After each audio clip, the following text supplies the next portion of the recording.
Good morning, students. How are you? Hope you are all fine. And welcome again in my chemistry YouTube channel. So, students, you are waiting for solution chapter. कई बच्चों ने बोला कि कहाँ से आप start करेंगे. मैंने कहा था ठीक है, कोऑर्डिनेशन कंपाउंड कंप्लीट होने के बाद क्लास 12 की केमिस्ट्री का first chapter solution will be start. Okay, तो आज today is the first lecture of solution. तो सॉल्यूशन चैप्टर में one of the most important chapter है. यहां से कई बार क्वेश्चन आएंगे JEE as well as NEET point of view. तो यहाँ पे first of all we have to study about the syllabus. ये कंटेंट समझेंगे कि सॉल्यूशन चैप्टर में क्या क्या है. तो किसी भी चैप्टर को स्टार्ट करने से पहले हम लोग एक शपथ लेते हैं, इस चैप्टर को तन मन धन से पढ़ेंगे. तो सभी लोग इस चैप्टर को अच्छे से मन लगा के, तन मन धन तीनों से लगा के पढ़ना है. ठीक है. So guys, this is the content, ये सिलेबस. इसमें क्या क्या पढ़ना है हमको. इंपॉर्टेंट है जेई और नीट पॉइंट ऑफ व्यू से. ठीक है, इंपॉर्टेंट है. तो यहां पे देखो कंटेंट में आ जाएगा concentration term. This is the 11th part. ठीक है, कंसंट्रेशन टर्म मींस होता है, ये आप तुमको 11th में पढ़ाया गया होगा, शायद मैंने नहीं पढ़ाया है due to lack of time. कोई बात नहीं है, मोल कॉन्सेप्ट में सारे कॉन्सेप्ट क्लियर यहाँ पे करेंगे, इसीलिए हमको इसको 11th में नहीं पढ़ाया था. ठीक है, क्योंकि मोल कॉन्सेप्ट स्टार्टिंग करने पे केमिस्ट्री थोड़ा सा टफ हो जाती है. तो यहाँ से स्टार्ट हुई केमिस्ट्री, 11th को पूरा कंप्लीट करेंगे मोल कॉन्सेप्ट पहले, then come to the solution. Okay, तो कंटेंट में देखो कंसंट्रेशन टर्म्स. ठीक है, कंसंट्रेशन टर्म्स में आ जाएगा molarity, molarity, normality, formality, mole fraction, percentage volume by volume, percentage mass by volume, percentage mass by mass. These are the concentration terms. Okay, इन सबको मुझे सीखना है. ये 11th का मोल कॉन्सेप्ट है, पूरा क्लियर कराएंगे यहाँ पे. देन ये टॉपिक की स्टार्टिंग होगी यहाँ से वेपर प्रेशर. ठीक है, कोलिगेटिव प्रॉपर्टी मोस्ट इंपॉर्टेंट. सीधा कह सकते हो कि ये जे और नीट यहीं से क्वेश्चन बनना है. लेकिन इस टाइप के क्वेश्चन को सॉल्व करने के लिए फर्स्ट ऑफ ऑल आपको कंसंट्रेशन टर्म आना चाहिए. तो स्टेप बाय स्टेप क्वेश्चन तुम्हारा यहां से उठेगा कोलिगेटिव प्रॉपर्टी से. चारों में से एक क्वेश्चन आना है. Relative levelling in vapour pressure, elevation in boiling point, depression in freezing point, osmotic pressure. ये थोड़ा इंपॉर्टेंट है. यहाँ पे आ जाएगा बॉन्ड ऑफ फैक्टर आ जाएगा, अगेन आ जाएगा सॉल्वेबिलिटी इन गैसेस, हेनरी लॉ, ये सारे. तो ये तो तुम्हारा 11th का है. क्वेश्चन खैर वहां से नहीं आ सकता है, आएगा तो यहाँ से मैक्सिमम, यहाँ से भी आ सकता है. तो लेकिन ये इनका यूज है यहाँ पे फर्स्ट ऑफ ऑल. तो today the basic lecture of concentration term. तो बेसिक से स्टार्ट करते हैं हम लोग, इसको रफ करते हैं. आप सब लोग कमर कस लीजिए, इस चैप्टर को अच्छे से पढ़ना है. केमिस्ट्री में स्कोर करने के लिए ज्यादा कुछ नहीं, थोड़ा सा मेहनत कर लो. ठीक है, केमिस्ट्री बहुत ही इजी सब्जेक्ट है, अदरवाइज हर एक बच्चे को सबसे टफ केमिस्ट्री लगता है, क्योंकि आप जानते ही हो मैक्सिमम चीजें यहाँ पे लर्न करनी पड़ती हैं, इससे थोड़ा सा टफ हो जाता है. तो today the basic lecture on the किस पे रहेगा, कंसंट्रेशन पे. ओके, चलिए हम लोग कंसंट्रेशन पे बेसिक लेक्चर बनाएंगे आज. One minute.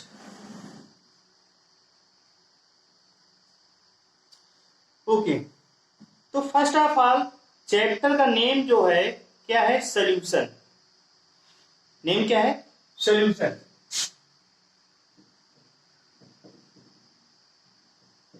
What is solution. Solution होता क्या है. तो क्या कह सकते हो कि सॉल्यूशन में दो main important, solute plus solvent, दोनों का मिक्सिंग क्या कहलाएगा, सॉल्यूशन कहलाएगा। तो इसका डिफिनेशन लिखेंगे, नोट कर लेंगे हम लोग, डिफिनेशन लिखेंगे। तो नोट कर लीजिए, लिखिए homogeneous mixture,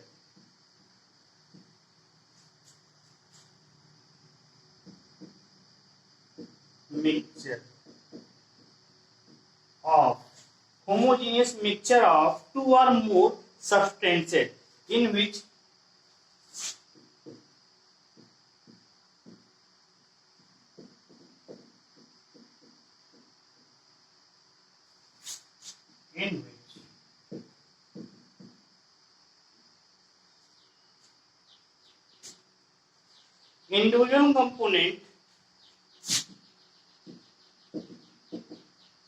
individual component lose their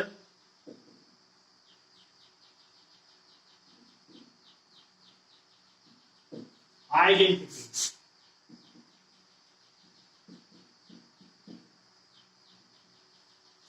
okay and cannot be separated in pure form and cannot be separated in pure form through filter paper, ठीक है, by simple method। चलो लिख दिया, मीन्स देखो व्हाट इज सॉल्यूशन, बिल्कुल simple सटीक definition, homogeneous mixture of two और more components which lose their identity and cannot be separated by simple method like a filter paper separation, ठीक है। जो नॉर्मल मेथड होते हैं तो उनके द्वारा आप इसको सेपरेट नहीं कर सकते हैं। इसमें दो चीजें होती है, सॉल्यूट प्लस सॉल्वेंट होता है, ओके। फॉर एग्जांपल चीनी और वाटर, मतलब शुगर प्लस वाटर का जो भी मिक्सचर बनेगा सोल्यूशन कहलाएगा, क्योंकि इसमें शुगर के पार्टिकल को हम लोग वाटर से सेपरेट आउट नहीं कर सकते। In this case salt plus water mixture क्या कहलाएगा, सोल्यूशन कहलाएगा, क्योंकि यहाँ पे साल्ट के पार्टिकल को हम लोग वाटर से अलग नहीं कर सकते बाय सिंपल मेथड। अलग करने का प्रोसेस क्या है, उसको हीट करेंगे तो क्या वाटर वेपर फॉर्म में कन्वर्ट हो जाएगा, अगेन साल्ट रह जाएगा। लेकिन क्या है, इसको सिंपल मेथड से बात कर रहे हैं, हीटिंग इफेक्ट नहीं करना है यहाँ पे, ओके। तो सोल्यूशन क्या होता है समझ में आया, देयर 4 पॉइंट्स, होमोजेनियस मिक्सचर हो जाना चाहिए, ठीक है, इसमें इंडिविजुअल कंपोनेंट अपनी लूज देयर आइडेंटिटी होना चाहिए और can not be separated through the simple method, okay. बच्चों समझ में आ रहा है मजे के साथ। तो देखो सोल्यूशन,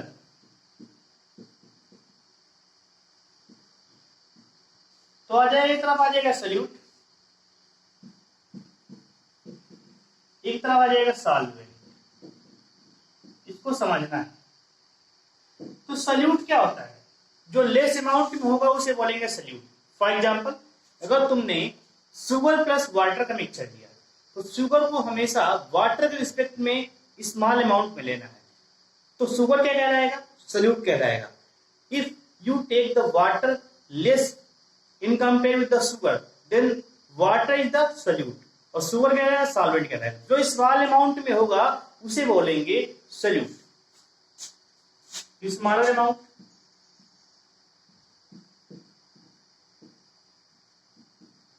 ओके। ये क्या रहेगा, लार्ज अमाउंट, क्लियर। सॉल्वेंट हमेशा लार्ज अमाउंट पे रहता है। यूनिवर्सल सॉल्वेंट क्या होता है, नोट कर लो, वाटर, वाटर क्या कहलाएगा, यूनिवर्सल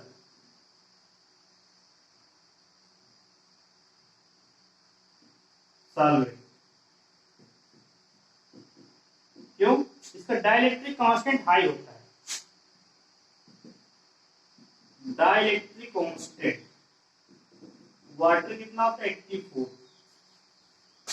किसी भी सॉल्वेंट की जितनी ज्यादा डाइलेक्ट्रिक कांस्टेंट होगा उसमें सल्यूट का सॉल्वेंटी उतनी ज्यादा बढ़ेगी। ठीक है, तो वाटर जो डाइलेक्ट्रिक कांस्टेंट होता है 84 होता है। ठीक है, ये साइंटिफिकली डिफाइन होता है डाइलेक्ट्रिक कांस्टेंट। पॉइंट समझ में है? तो सल्यूट प्लस सॉल्वेंट दोनों का मिक्सचर क्या लाएगा सोल्यूशन। ठीक है, होमोजेनियस मिक्सचर होना चाहिए। अब होमोजेनियस मिक्सचर क्या होता है? ये तुमने एक बीकर लिया, ठीक है, उसमें ये नहीं शुगर कहीं पे जाता है कहीं पे, सब जगह एक समान होना चाहिए। ठीक है, 1 ml लिया तुमने, ठीक है, उसमें जितना शुगर है उतना 100 ml में भी शुगर उतना ही होना चाहिए। Okay, otherwise non homogeneous mixture हो जाएगा। ओके, एग्जाम्पल देखो, अगर 14% इथेनॉल दिया गया, ठीक है, कितना परसेंट इथेनॉल कितना है बताइए? 40% है। ठीक है, और इसमें से 40% इथेनॉल है, इसका बेसिक मीन्स क्या हुआ कि यहाँ पे सोल्यूट कितना है बताइए? Solute becomes 14।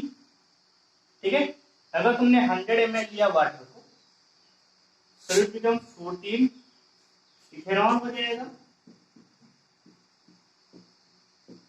ओके, और तुम्हारा जो 60 है ये कहलाएगा वाटर। क्या कहलाएगा? वाटर कहलाएगा। पॉइंट समझना है ना? परसेंटेज ले लो। पॉइंट समझ में ना? 100 ml सोल्यूशन है, 100 ml सोल्यूशन में से 40% इथेनॉल है, मतलब सोल्यूट क्या है? 40% है, और 60% जो रिमेनिंग है वाटर। इथेनॉल क्या होता है? अरे वही अपना देसी ब्रांड। ठीक है, मिथेनॉल नहीं पीते, इथेनॉल पीते हम लोग। ठीक है, तो उसमें हम लोग सॉल्वेंट ज्यादा रखते हैं, सोल्यूट कम रखते हैं। ये नहीं तुमने शराब ज्यादा मिला दी, मतलब शराब में वाटर नहीं मिलाना है, वाटर में शराब मिलाना है। ठीक है ना, दोनों डिफरेंस है।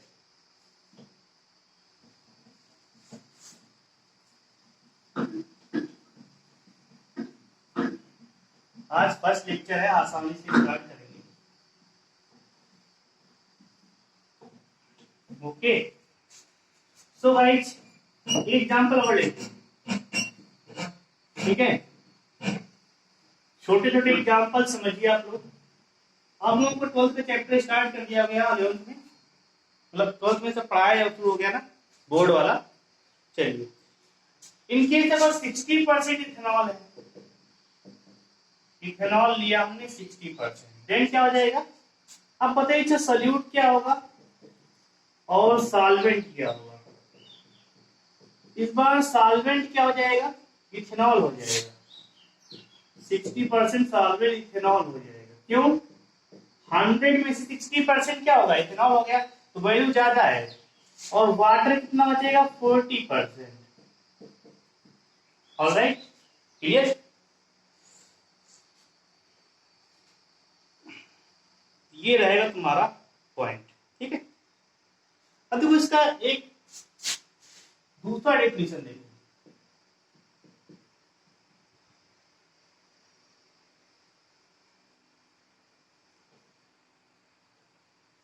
देखो सेकंड डेफिनेशन देखो।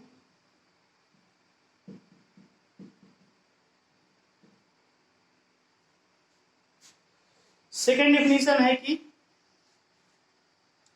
सॉल्यूशन, हाँ ये थोड़ा इंपॉर्टेंट है, solution gain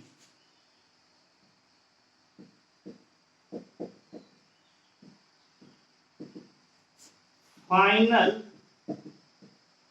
physical state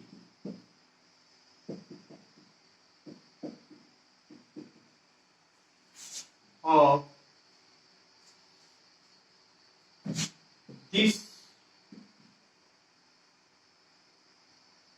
that component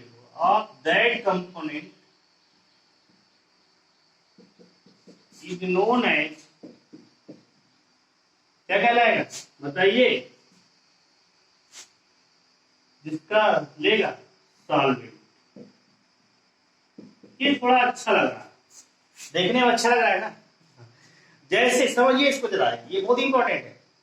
solution gain final physical state of that company known as solvent. अब फिर से अपना वाटर और शुगर आ जाएगा। देखो तुम शुगर लिया, वाटर लिया, अब तो फाइनल सोल्यूशन आया, उसका फिजिकल स्टेट है। शुगर तो सॉलिड था और वाटर लिक्विड था। सोल्यूशन किस फॉर्म में? लिक्विड फॉर्म में है, इसलिए सॉल्वेंट क्या रहेगा? वाटर रहेगा। ओके, तो सोल्यूशन में हमेशा सॉल्वेंट वही होगा जिसकी फिजिकल स्टेट अचीव। ओके, इसी तरह में पॉइंट में है, इससे ज्यादा नहीं बताएंगे। अब आ जाएंगे कंसंट्रेशन टर्म। हेडिंग डालिए कंसंट्रेशन टर्म। देखो दो टाइप के कैटेगराइज किया गया है, पहला वॉल्यूम रिलेटेड, दूसरा मास रिलेटेड। पहला है वॉल्यूम रिलेटेड, ओके। सेकंड है मास रिलेटेड। वॉल्यूम रिलेटेड और मास रिलेटेड, ठीक है। तो फर्स्ट ऑफ ऑल वॉल्यूम में क्या क्या आ जाएगा?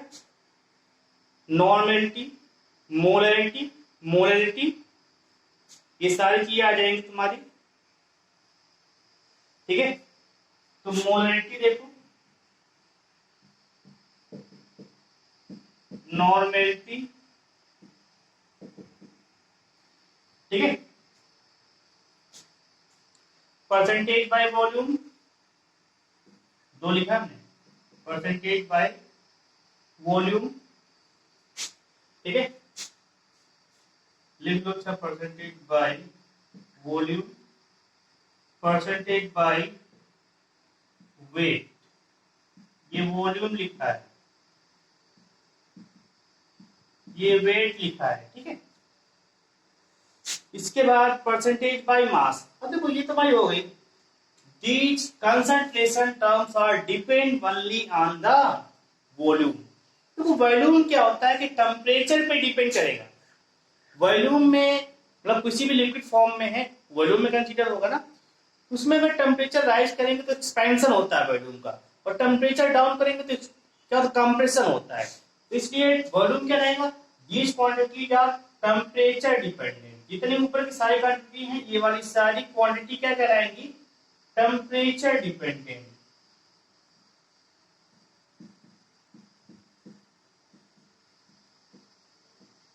एक बार क्वेश्चन आया था कि कौन सा कंसंट्रेशन टर्म डिपेंड करता है टेम्परेचर पे, तो ये वाले सारे डिपेंड करेंगे टेम्परेचर पे, क्योंकि वॉल्यूम क्या होता है? टेम्परेचर राइज करने में एक्सपेंशन होगा, टेम्परेचर डाउन करने में कंप्रेशन होगा, ओके। तो इसमें इधर आ जाओ, मास, तो परसेंटेज बाय मास, ठीक है। इसका रहेगा मोल फ्रैक्शन, मोलरिटी, मोल फ्रैक्शन, मोलरिटी, ये सबसे इंपॉर्टेंट। मोलरिटी छोटकू यम है, क्या है? छोटकू यम है। ये बड़कू यम है, छोटकू यम, इसको हम लोग स्मॉल एम से डिनोट करेंगे, ठीक है। Parts per million oblique billion, parts per million oblique billion, ठीक है। जो राइट हैंड साइड है ये मास, मास पर टेम्परेचर का इफेक्ट नेग्लिजिबल होता है, तो टेम्परेचर इंडिपेंडेंट रहेंगे। ये सारी क्वांटिटी क्या रहेंगी? टेम्परेचर इंडिपेंडेंट रहेंगे, ऑलराइट। टेम्परेचर पे डिपेंड नहीं करेंगे। Percentage by mass, mole fraction, molarity, parts per million oblique billion, these are the quantity that does not depend on the temperature, okay. अब देखो इन दोनों में रिलेशन कैसे निकालोगे? तो एक से दूसरे में कन्वर्ट करने के लिए हम लोग डेंसिटी का यूज करेंगे। तो डेंसिटी के द्वारा एक दूसरे में इंटर कन्वर्जन करेंगे, इसके द्वारा डेंसिटी, डेंसिटी क्या होती है? मास अपॉन वॉल्यूम होता है, दोनों में वॉल्यूम तो डेंसिटी का फॉर्मूला क्या होता है, D equal to mass upon volume. इसको थोड़ा ध्यान में रखना, ठीक है। तो दोनों में रिलेशन बताने के लिए कोई क्वेश्चन आ सकता है ना। देखो बोर्ड में तुम्हारे यहाँ पे क्या क्या है, बोर्ड में तो नॉर्मेलिटी मोलैलिटी, इधर से मोल मोल फ्रैक्शन तक का आ गया, बस कहानी खत्म। But in case of competition there is no limit of matter या कंटेंट, ये सारी तुम्हें आनी चाहिए, तब तो कुछ हो पाएगा। These are the concentration terms, ठीक है।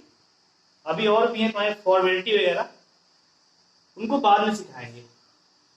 Alright, any problem, any doubt? So I am going to start first. क्या हमारे पास है, percentage by wait.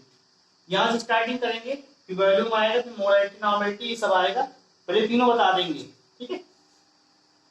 Okay, alright, so keep watching the video, मस्ती के साथ झूमते रहो।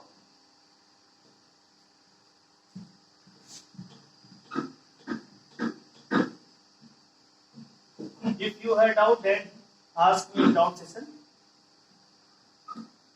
ये थोड़ा इंटरटेनिंग चैप्टर है, खूबसूरत चैप्टर, ठीक है, इसको अच्छे समझिएगा।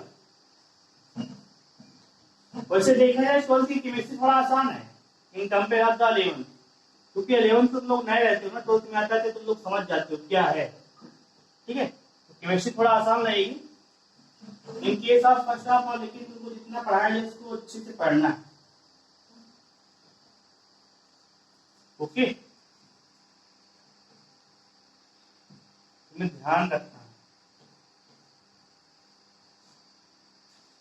ऑलराइट।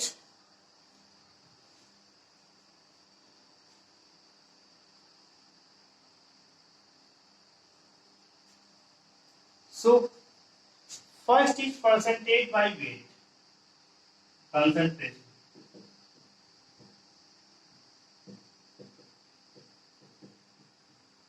ठीक है। वेट को हम W से डिनोट करेंगे, ठीक है। चलते हैं, थोड़ा मोस्ट इंपॉर्टेंट तो कर लो, MI। MI का मोबाइल भी आता है, और MI मूवी मिशन इम्पॉसिबल एक मूवी आई थी, उसके कई पार्ट आए थे, M1, MI1, MI2, MI7 तक आया था, ठीक है। उसमें टॉम क्रूज एक महान अभिनेता है, हीरो जिसे बोलते हो, जोरदार, हमें अच्छा लगता है।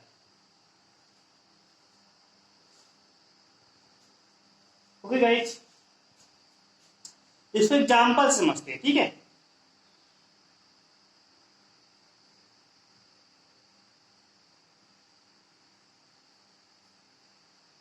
एग्जाम्पल समझते हैं इसको पहले, है क्या, तो बीच से कर लिया आपने। लिखो, a solution of NaCl is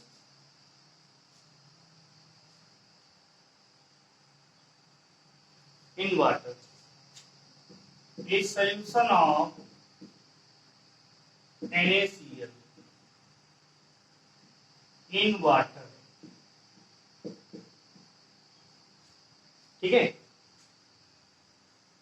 is 5% weight by weight, weight by weight, समझ गए ना।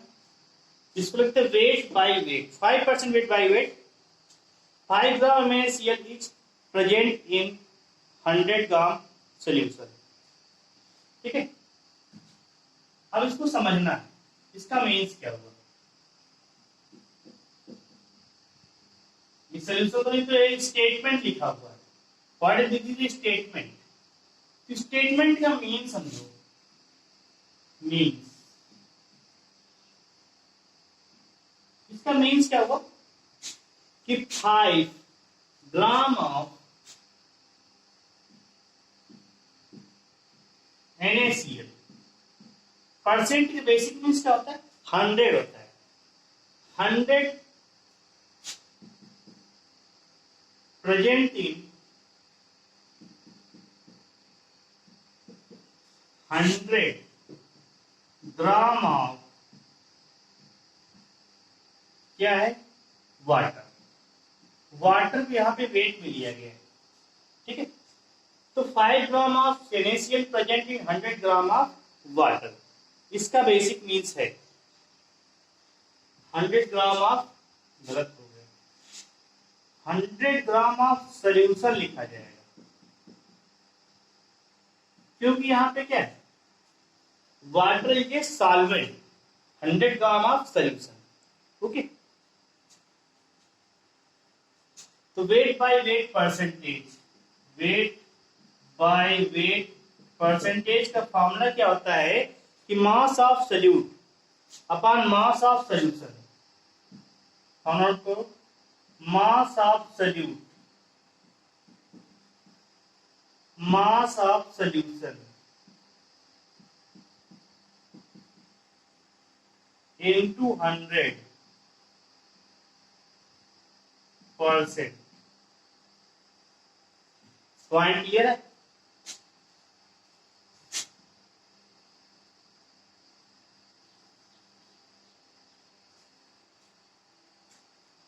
वेट बाय वेट परसेंट का होता है mass of solute upon mass of solution into 100%।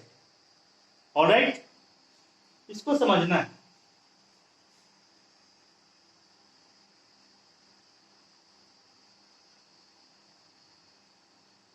Point clear है?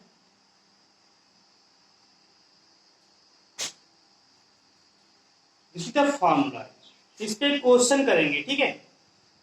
10 gram sucrose dissolve in 100 gram water.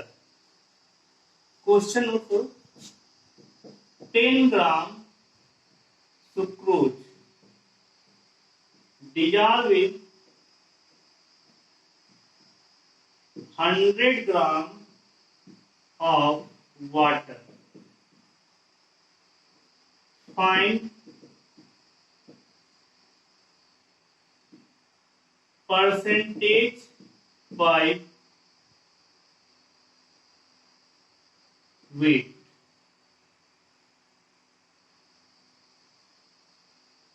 Find weight by weight percent.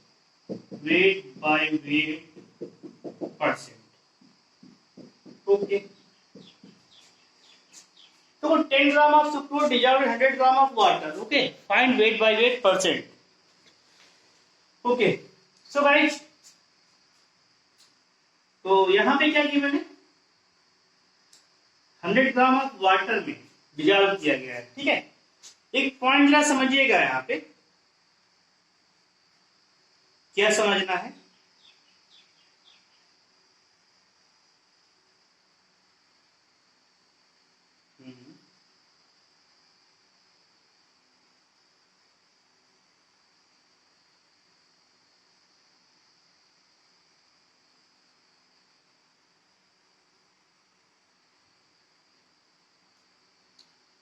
एक point consider कीजिएगा, ने फॉलो किया था परसेंटेज वेट बाय वेट, या फिर weight by weight percent. Percent weight by weight क्या हो जाएगा, तो वेट ऑफ सल्यूट कितना गिवन है, नोट कर लो, weight of solute, weight of solvent into 100। देखो वेट ऑफ सल्यूट 10 ग्राम और वेट ऑफ सॉल्यूशन फाइंड करना है। तो वेट ऑफ सॉल्यूशन क्या होता है, क्या हो जाएगा बताइए, weight of solute plus weight of solvent, दोनों का ऐड करो कितना आ जाएगा, वेट ऑफ सॉल्यूशन, ठीक है। तो यहां पे 10 plus 100 it becomes 110 gram. Now apply the formula, इस वैल्यू को यहां पे रखेंगे तो क्या आ जाएगा, इसको रफ कर देंगे, ठीक है।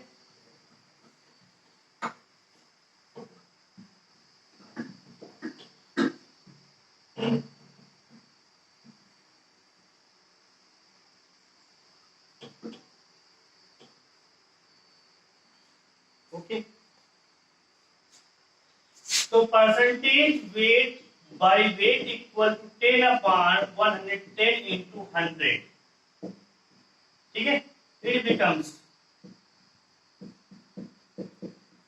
9, ये परसेंटेज में आएगा ना,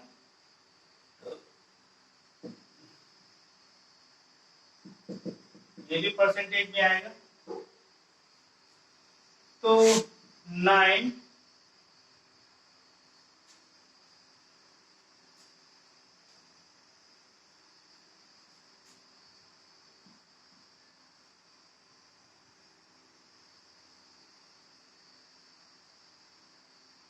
ठीक है, पॉइंट लगाएंगे 8, 9.8 क्या अप्रोक्सीमेटली तुम्हारा वैल्यू 9.8,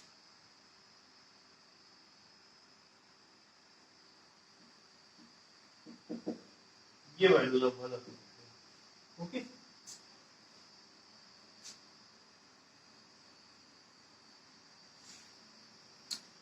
सो